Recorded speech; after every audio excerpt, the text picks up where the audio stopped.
Hey, what is going on, guys? It's Young here, and today I'm back in another Fortnite video. And in today's video, I want to be sharing with you guys some of the best smooth settings to use here in this season. I want to share with you guys smooth settings that also can be used fast as well. And I want to share with you guys my #1 tip that you guys can use to improve your editing consistency and to make your builds a lot smoother and more consistent. So definitely stay to the end of the video. And real quick, before we get into the video, I have a VBuck giveaway. I bought a ton of these VBuck cards for you guys to have. If you guys would like to receive a card and enter the giveaway, all you guys have to do is simply drop a like on this video. Make sure you guys subscribe to the channel if you haven't already. Hit that notification bell and drop a comment down below of either your Xbox gamer tag, PSN gamer tag, or Epic account. I will be giving out one of these cards every single Friday. I will share the screenshot of the winner in the video, so make sure you guys stay updated if you are interested in winning free V-Bucks. And lastly, if you guys want to support me in the item shop, just go down to the bottom right, hit on support a creator, type in creator code YoungHumor, and you guys will have me supported in the item shop as a creator. And alright guys, let's get right to the video. Alright, so in this video, I want to be sharing with you guys the best smooth settings and sensitivity settings that you guys want to use to be a lot more smooth and more consistent with your edits here in this game. So as far as the input settings, these really don't have any effect on your editing speed, but if you were curious, I do like having a low slide hold time, which is a 0.05.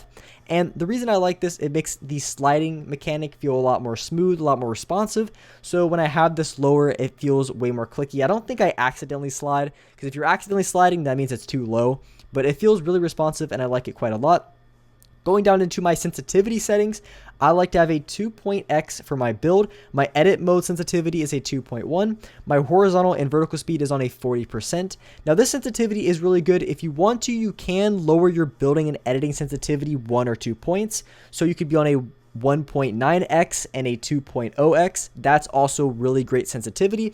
The reason I recommend being on a 2 and 2.1 is because even though it is slightly faster, it really does help quite a bit if you get stuck in, say, a real game where you get shot in the back, or maybe if you're just playing like a 1v1 or even some box fights, zone wars, whatever the case may be.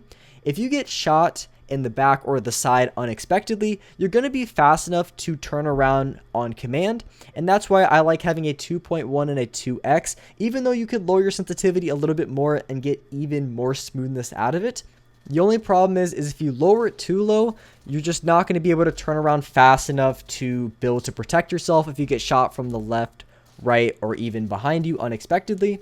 And I think that 40% for your horizontal and vertical speed really is the sweet spot and the best feeling to have for your sensitivity. You know, you could go down to a 38% or up to maybe a 44, maybe even a 45 at most.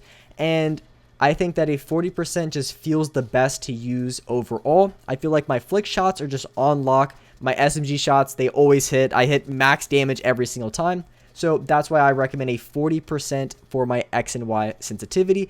And I recommend you guys giving it a try as well if you guys don't currently use a 40%, or if you guys may play a little bit higher. I think 40% is perfect. And now going into my aim down sight sensitivity and what I recommend for that, I like 9% for my horizontal and vertical speed. As far as linear settings go, I think that 9% just honestly feels like the best sensitivity to use. And so I recommend 9%, and I also do recommend having a 12% boost for your horizontal and vertical speed.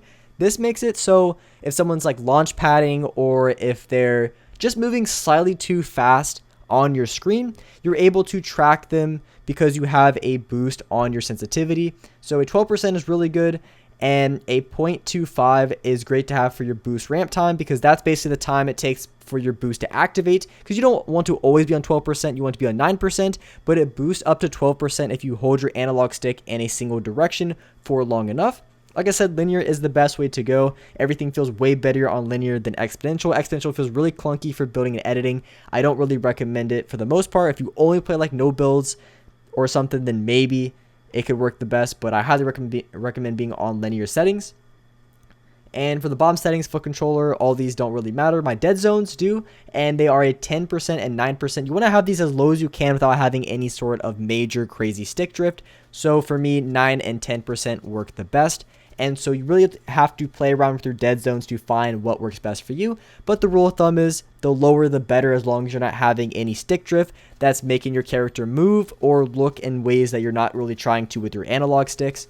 And the unfortunate thing is there's not really any sort of fix for stick drift. If you have really bad stick drift, you can raise your dead zones, but if that doesn't work, then you probably just have to end up getting a new controller, which does kind of suck, but it's just kind of what happens with controllers after a while. If they're older, then you're going to have more stick drift than on a new controller for the most part.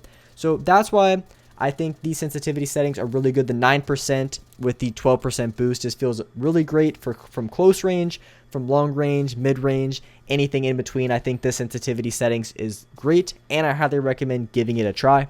Now, one tip I can give to help improve your editing consistency and smoothness is when you're editing, you want to make sure you have good crosshair placement and you don't over edit your pieces. As I'm showing here, this would be an over edit. Instead, what you'd want to do is you want to make sure that your edits are as close as possible, as you can see on your screen. I keep my crosshair very tight, and this is going to make my editing faster. And it's also going to make my edits more consistent and feel better. So that's one thing that you guys can do that, you have to really look at your own editing and see if you do it. Most people do over edit most of the time. I still find myself doing it from time to time. Just a habit. Sometimes you end up over editing a lot, but you want to try to keep it down to a minimum so your edits are a lot more smoother, they're more consistent, and they're faster. So that's something to keep in mind and to watch out for. That's going to really help you improve your editing speed. It's going to improve your consistency. So editing crosshair is such an important thing to focus on, and making sure that you have good alignment when you're going for edits. Otherwise, it's just going to really slow you down. It's going to be really inconsistent. And when you go for the pump shot or you pull your SMG after you go for an edit, if your crosshair is way out of position, it's very far off, it's going to be much harder to realign on that target. You're going to miss a lot of shots, and it's going to hurt your accuracy. And it's really important with a smoother sensitivity because you're going to be on the lower side. So if you're on a smoother sensitivity, you have to make sure your crosshair placement is good. And if it's not, it's going to hurt you a lot because you're not going to have the speed in which to correct your sensitivity as hard. So crosshair placement is a really important thing of having smooth settings.